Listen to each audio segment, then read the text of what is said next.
Hello साथीहरू, discuss गरौँ arid John, semi arid John, available moisture र क्यापिलरी जोनको बारेमा।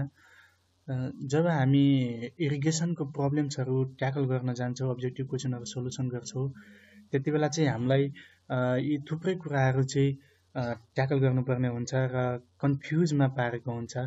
त्यसकारण मैले यी टर्मिनोलोजीहरूलाई एकदम राम्रोसँग यहाँ एक्सप्लेन गरेको छु। सो हेरौँ पहिला एरिड जोन भनेको के हो। एरिड जोन भनेको त्यस्तो एरिया जहाँ हामीले इरिगेसन नगरी नहुने रहेछ भनेपछि हामीले के बुझ्नु पर्यो भने चाहिँ the area where irrigation is must for agriculture is called arid zone. That means त्यो एरिया भनेको पहिलेदेखि कल्चरेबल छैन, लेस रेनफल छ, ल्याक अफ वाटर अभाइलेबल, जुन ल्याक अफ मोइस्चर हुन्छ, अभाइलेबल मोइस्चर हुन्छ, त्यो भनेको त्यहाँ चाहिँ एकदम थोरै छ, जसले गर्दा चाहिँ त्यो एरिया के छ त अलि ड्राई जस्तै छ होइन। युनिफर्मली रेनफल भइरहेको छैन, जसले गर्दा त्यो एरिया अलि ड्राई जोन जस्तै छ। त्यसकारण चाहिँ त्यो एग्रिकल्चरल छैन र त्यस्तो एरियामा नै हामीले के गर्छौँ त इरिगेसन गर्छौँ र इरिगेसन गरिसके पछाडि त्यो हामीले एरियालाई कल्चरेबल बनाउँछौँ र फलस्वरूप हाम्रो त्यो एरिया एग्रिकल्चरेबल हुन आउँछ। त्यसकारण त्यो एरियामा हामीले इरिगेसन गर्नु पर्यो जहाँ यी कुराहरूको स्कार्सिटी छ है। त्यस्तो एरियालाई हामीले के भनेछ एरिड जोन भन्ने। It means we have to irrigation for that area. त्यस्तो एरियालाई के भन्ने त एरिड जोन भन्ने है। मैले यहाँ त्यही लेखेको छु। It means that the area which is not culturable भनिसके, लेस रेनफल हुन्छ, ल्याक अफ वाटर अभाइलेबल या ल्याक अफ मोइस्चर अभाइलेबल भनौँ, नन युनिफर्म रेनफल भएको छ, देन इन सच एरिया जो होइन वी डु इरिगेसन। त्यस्तो एरियामा हामी इरिगेसन गर्छौँ र त्यही नै एरिया भनेको के हो त एरिड जोन हो। यो एउटा क्वेसन मैले फेला पारेको थिएँ, त्यो डी प्रसादको क्वेसन हो यो। Land or climate that lack sufficient water for agriculture without artificial irrigation are called. Dry zone भन्ने कि एरिड जोन भन्ने कि सेमी एरिड जोन भन्ने कि डेजर्ट भन्ने, कन्फ्युज पार्यो नि। जस्ट यहाँ के भनेको छ विदाउट आर्टिफिसियल इरिगेसन भनेपछि त्यो एरिया कस्तो हुनु पर्यो भने चाहिँ त्यहाँ अलरेडी मतलब एक्जिस्टिङ रेनफल भइरहेको छैन, मोइस्चरको कमी छ होइन, जहाँ हामीले इरिगेसन गर्नु पर्यो। हामीले अब आर्टिफिसियल रूपमा इरिगेसन गर्नु पर्यो, जसले गर्दा त्यो एरियामा हामीले के गर्छौँ त सफिसियन्ट वाटर एचिभ गर्छौँ होइन। भनेपछि त्यो एरिया कस्तो एरियाको बारेमा डिस्कसन गरिरहेको थियो त एरिड जोन भनेपछि हाम्रो त्यो ल्यान्ड कस्तो हुन आउँछ त एरिड जोन हुन आउँछ, जसमा हामीले विदाउट आर्टिफिसियल इरिगेसन गरेको हुन्छौँ होइन। भनेपछि त्यहाँ इरिगेसन अब कस्तो हुनु पर्यो त आर्टिफिसियली इरिगेसन हामीले आफ्नो तरिकाले अब इरिगेसन गर्नु पर्यो भनेपछि त्यस्तो एरियालाई के भन्ने त एरिड जोन भन्ने। सो अब कन्फ्युज नहुनु होला, यसलाई चाहिँ यो यसको करेक्ट आन्सर भनेको एरिड जोन हो है। त्यसपछि आउँछ सेमी एरिड जोन। अब शब्दले नि थाहा हुन्छ एरिड जोन भनेको सुकेको एरिया भयो जहाँ चाहिँ हामीले आर्टिफिसियली इरिगेसन गर्नुपर्ने हुन्छ। भनेपछि अब सेमी एरिड जोन भनेको त्यो एरिया अलरेडी एग्रिकल्चरेबल छ होइन, त्यहाँ मोइस्चर पनि अभाइलेबल छ भनेपछि हामीले त्यो एरियामा इरिगेसन गरेर पनि एग्रिकल्चरल बनाउन पायौँ, नगरेर पनि बनाउन पायौँ। हामीले त्यस्तो एरिया जहाँ हामीले आर्टिफिसियल इरिगेसन गरिरहनु परेन र त्यस्तो एरियामा हामीले आफ्ना इन्फेरियर क्रप्सहरू जस्तै लो लेभलका क्रप्सहरू, स्मल क्रप्सहरू हामीले सजिलै छरेर चाहिँ उब्जाउन सक्छौँ। त्यस्तो एरियालाई के भन्ने त सेमी एरिड जोन भन्ने। त्यही लेखेको छु, the area under which inferior crops that is low level crops or small crops can be grown without artificial irrigation is known as semi arid zone. त्यसपछि आउँछ हाम्रो अभाइलेबल मोइस्चर कन्टेन्ट हुन्छ।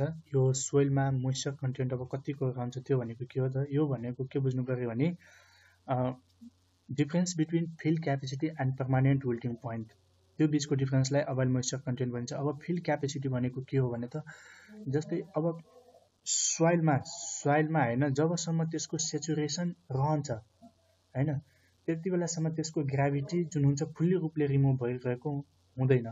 भनेपछि after saturation जब सोइलमा फुल saturation भइसक्छ त्यति बेला त्यहाँ सोइलमा रहेको ग्राभिटी वाटर टोटल्ली रूपमा रिमुभ भएर भ्यानिस्ड हुन्छ है। भ्यानिस्ड भइसके पछाडि अब सोइलमा कतिको मोइस्चर बाँकी रह्यो त, त्यही बाँकी रहेको सोइलको जुन मोइस्चर हुन्छ त्यसलाई नै त्यो सोइलको फिल्ड क्यापेसिटी भनिन्छ र त्यो सोइलको फिल क्यापेसिटी भनेको तपाईँको सोइलको सर्फेस टेन्सन र सोइलको पोरोसिटीमा भर पर्छ है। त्यसकारण फिल क्यापेसिटी भनेको के हो भने चाहिँ यहाँ बुझ्न सकियो हैन। अब पर्मानेन्ट विल्टिङ पोइन्ट भनेको के हो त? पर्मानेन्ट विल्टिङ पोइन्ट भनेको अब सोइलमा मोइस्चर त हुन्छ, जबसम्म त्यो सोइलमा मोइस्चर हुन्छ, वाटर रहेको हुन्छ, तबसम्म त्यो प्लान्टले आफूलाई कति वाटर चाहिएको छ त्यो पानी चाहिँ उसले गेन गरिरहेको हुन्छ। उसले हैन आफ्नो डिमान्ड अनुसारको म्याच्युरिटीको लागि चाहिँ वाटर गेन गरिरहेको हुन्छ। तर कुनै एउटा यस्तो कन्डिसन आउँछ कि अब त्यो सोइलमा वाटर बस्दैन, मोइस्चर रहेको अवस्था हुँदैन भनेपछि त्यति बेला त्यो सोइलले त अब जो मोइस्चरै छैन त्यो सोइलमा भनेपछि अब त्यो प्लान्ट ग्रोथ हुन्छ त? हुँदैन भनेपछि अब त्यो प्लान्टले त्यो सोइलबाट अब मोइस्चर गेन गर्न सक्ने अब क्यापेसिटी छैन भनेपछि त्यसलाई हामीले के भन्छ त? पर्मानेन्ट विल्टिङ पोइन्ट भन्छौँ। अनि त्यही नै लेखेको छु। पर्मानेन्ट विल्टिङ पोइन्ट भनेको moisture content of soil below which now the soil is not able to get sufficient water for their growth, that is called permanent wilting point. र permanent wilting पोइन्टलाई wilting coefficient पनि भनिन्छ। त्यसपछि हेरौँ capillary John है।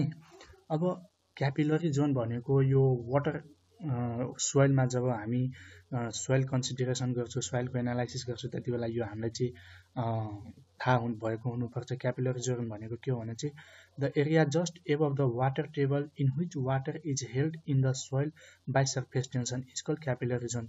भन्नुको मतलब के हो भने चाहिँ क्यापिलरी जोन भनेको चाहिँ जस्ट हमेसा वाटर टेबल, यहाँ फिगरमा हेर्नु चाहिँ वाटर टेबल भन्दा हमेसा के हुन्छ त? त्यो माथि हुन्छ भनेपछि टप अफ क्यापिलरी फ्रिन्ज भन्नुको क्यापिलरी जोन भयो हैन। क्यापिलरी जोनको जुन टप हुन्छ त्यो हमेसा वाटर टेबल भन्दा के हुन्छ त? माथि नै रहेको हुन्छ है। त्यसकारण त्यही नै डेफिनेसनमा भनेको छ the area just above the water table, that is called capillary zone. So मैले यहाँ अब वाटर टेबल भन्दा माथि रहेको हुनाले त्यही नै भन्न सक्यो हैन। So capillary zone always lies above the water table at every point है।